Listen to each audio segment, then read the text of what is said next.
right, thank God it's a Thursday morning. Yes, a very beautiful morning indeed.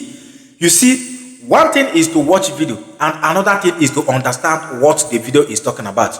By the end of this video, you will agree with me that Nigeria have collapsed completely. Yes, and I'm here to appreciate the handwork of all the prodigal sons of the north for all the good work that they have been doing for us to facilitate the coming of Biafra more than anyone can ever imagine. Yes, all of us have witnessed what the American House of Rep have told the Nigerian government to do concerning the release of Nnamdi Kanu. Is a wake-up development. But before then, what you are about to witness here in this video is going to break, in fact, is going to tear you apart concerning the well-being of Nigeria. Nigeria is gone and gone completely. Did you know that in House of Senate, a lot of trouble are inside in the House of Senate as I'm speaking to you? The House of Senate that you know is no longer the House of Senate. All the House of Senate are running away from their responsibility, and they are now calling for the total probe of the Nigeria military on how they are sponsoring the insecurity.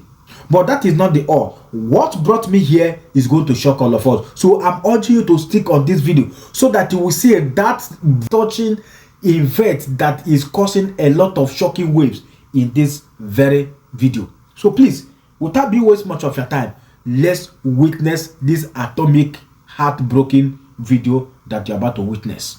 Don't go anywhere. Nigeria is gone completely. Watch the video.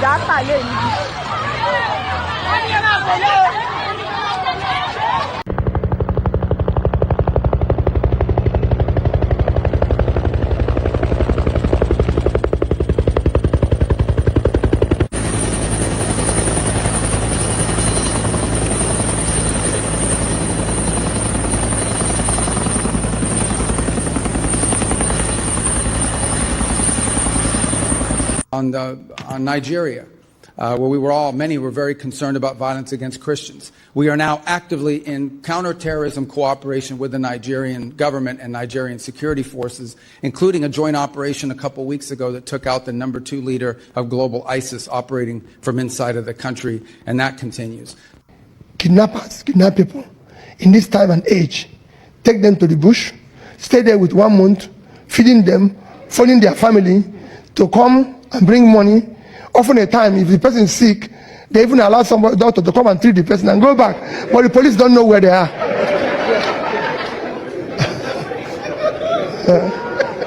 The only person who don't know where they are is police. But doctors know where they are. They go and treat the person if he's sick. So they wait. At this time and age, that if you call phone anyone, everybody know where you are. They are using phone and negotiating with the families. And the families are telling people, police, that they called this morning, but they don't know where they are. These are the confusions we want to stop. This is what we want to stop. We want to stop people from stealing public money. They will tell you, no, you can't stop corruption. And nonsense. We know those who took the money. He said, the easiest thing you can fight is corruption.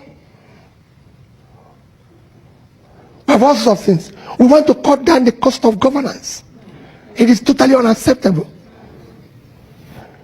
You make people be governor, he becomes the richest person in the state. In any country where politicians or those in government are richer than business people, the place is failed.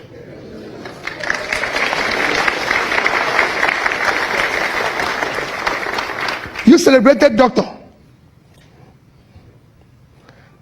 When we're talking, doctor cannot be earning maybe 10% of what the governor of North Carolina is earning. How can?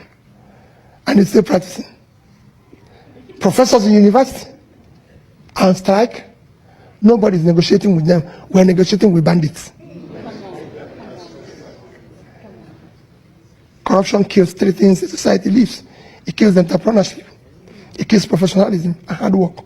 You're negotiating with bandits but you can't sit down with university professors and you want them to continue to do research and be able to find solutions to what is happening in society. Why don't I become a bandit and negotiate with government? That is the crisis you face. So, my dear people, with you, we can solve this. We're in a church today. With everything the pastor has told us, God will not solve it. It's God of the whole world. So those, even said it in Bible, those who don't have, who don't want, even the little they have will be taken away from them and give it to those who are serious. Because it's not going to be looking for where there's no light, where there's no this, where there's no, it's enough problem. He has enough problem already to deal with the entire world. So you better go and bless those who want blessing and leave those who don't want the blessing. After all, he has made it that some will go to heaven, some will go to hell. Some people choose to go to hell. Let them go to hell. It's their business. So if you think God is going to solve it for us, no, we are going to solve it ourselves. And not solving it, that's why I said no celebration, no title, no award. I went to places like when I went to California, they say I said no award. Every award now will wait till after government. We know whether the person is qualified to be awarded anything or not. I am not sure, having listened this morning, with profound respect to all my distinguished colleagues who have spoken, I didn't hear anything new. We have competed for change of words to condemn, to denounce, to lament, to regret, to worry aloud about all of these things. And on each occasion, there are consequential prayers that this Senate has had to make. What I want to say this afternoon with profound respect is that it doesn't appear to me that we have carried out audit.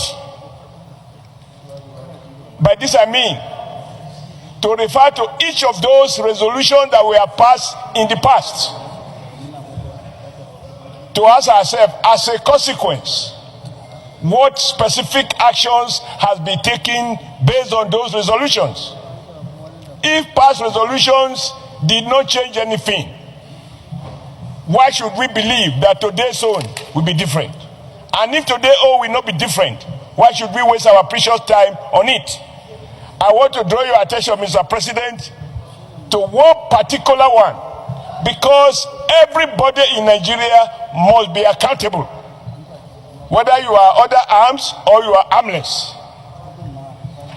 We all lamented, we were shocked about war kidnapping that took place in Kebbi. And it was reported, and the governor of Kebbi State cried aloud that military personnel that were in that particular school were ordered to be withdrawn. And about 40 minutes later, the kidnappers came and cut away about 200, I can't remember exactly the number of children. This Senate, under your leadership, we passed a resolution that the military high command should disclose the name of that officer, the action that had been taken against him, to satisfy us that that action was not willful, or that people who are trusted to protect us, that some of them have not become part of our problem. Mr. President, I have always tried to be present in every day that this Senate sit. As I speak, I am not aware that we have gotten a response to that simple inquiry. If the armed forces is not accountable, if we do not carry out due audit and oversight on resources that we have all been blackmailed to appropriate to protect Nigeria, and we come here lamenting that the things is now taking over the country, I think we need to do more than that. We need to carry out security audit. Money appropriated. Who got what? How was it used? And I still insist that this Senate is entitled to have a reply to the question we unanimously ask. Who withdraw those people for the children to be carted away? You have 1 second. Now, if that was done, maybe these other ones now may not have happened. I associate myself with whatever we feel we can do, but I believe that any time we pass a motion, we are entitled to know the feedback arising from the response of the appropriate agencies. Thank you very much. Your time is up. Last but not the least, Sani Musa, please give a contact. If the U.S. Secretary of Defense can be called to be scrutinized publicly on the expenditures, spending, and operational mechanisms of their armed forces, especially in area of expenditure and budgeting, I think it is high time now that Mr. President, in his wisdom, called the service chiefs to account for the resources that this National Assembly have been budgeting for. Because if this is not done, the issue of overcoming this issue of security is going to be a child's play. Today, go and check the economy. Go and check how the economy plays. Today, if you look at the indices that even give the growth to our GDP and areas where these expenditures are going, you will see that real estate is playing a role in this country. Who are the owners of these real estates? How does the resources come? We are here in National Assembly every day saying we want to appeal to Mr. President to look at domestic debts.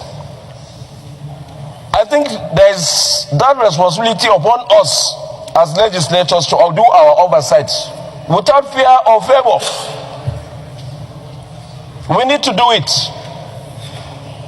We have been allocating resources at a time. 3 of our budgets, defense was carrying the highest. And yet, every day, it is either we don't have the arms, or the money is not there to pay allowances for our servicemen. Where is the money going to? Not until we do this scrutiny, we will not be able to get it right. Because security go hand in hand with also the expenditure. If we want security, we have to spend money. So are we spending money to get the security? That is the question that we need to ask ourselves. Thank you, Mr. President. Thank you. Bandits will be in the Senate and the House of Reps because Nigerians are paying them tax. If we look at the progression of insecurity in Nigeria in the past 3.5 years, places that we never thought they will go to, they are in Niger, they are in Kwara, they are progressing downwards into Nigeria. You see what they are doing, they come at will in Benue, in Plateau.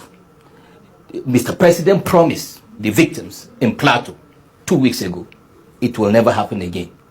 These people had the audacity to make it happen again the next day. They are daring the state. They are taunting us.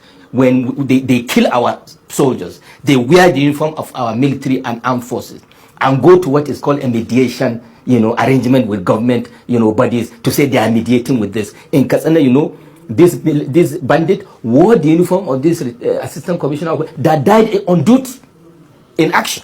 And he wore his uniform and came with his gun to the mediation and went home without consequences. So you are now situating it with the situation of the state. Of course they are doing it. They are on social media. We know their handles.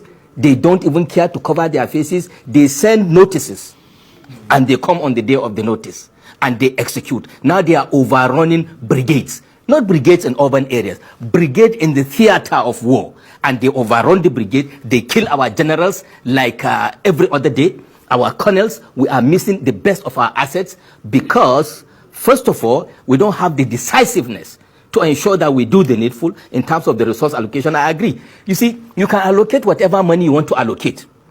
But where are the outcomes? What are we doing about it? And if people fail in their responsibilities, we don't see heads rolling. In other countries, just one incident is enough to take out ministers, is enough to take out garrison commanders and have new ones in there. That is the only way you can have a sure-footed movement out of this issue. As it is today, build up to 2027 election, we have been politicizing, insecurity. The ruling party condescends about it, makes it look as if it's no issue, and then the opposition use it to posture while people are dying every day. This is an existential issue that we should take seriously across party lines, and we will deal with it. Otherwise, like I said earlier, it will still come down. You see, I said it in another sister station. Very soon, bandits will be in the Senate and the House of Reps because Nigerians are paying them tax. In the north, they go.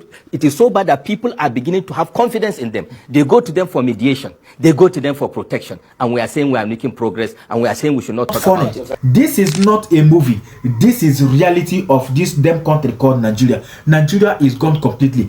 If the sector cannot hold, then what is your fate as a common man? Nigeria is doomed. If the terrorists are busy chasing the student away from their school, then what is left? If the terrorists are busy, the prodigal sons of the north are busy exporting the mineral resources that made for the government, that made for the country, using plane to export it down to the Turkey. That is to tell you that Turkey are part and parcel for the people sponsoring terrorism in Nigeria. Every indication have implicated them. But can Nigeria go after them? The answer is no. We told you that Nigeria will pay dearly for what that they done to Nnamdi Kanu, an innocent man that have never hurt a fly, but they are busy to persecute him. And the president, he went far by imprisoning him. An innocent man that have given us the sign, the clue of what that is about to happen in Nigeria. And yet, nobody ever believed in what he was saying. That's why we are telling you, Nigeria is gone. Forget about what you're seeing. Is the more you look, the less you see. The less you see, the more you look. Who am I? I'm only a messenger. Whenever we find these trouble ones that touches our heart, I bring it to the public domain for us to witness and see what that is befalling us. Because Nigeria is no longer safe. But at the end, Biafra will come. Because in Biafra, Africa rise again. Till next time, see you in my next video. Bye for now. Thank you.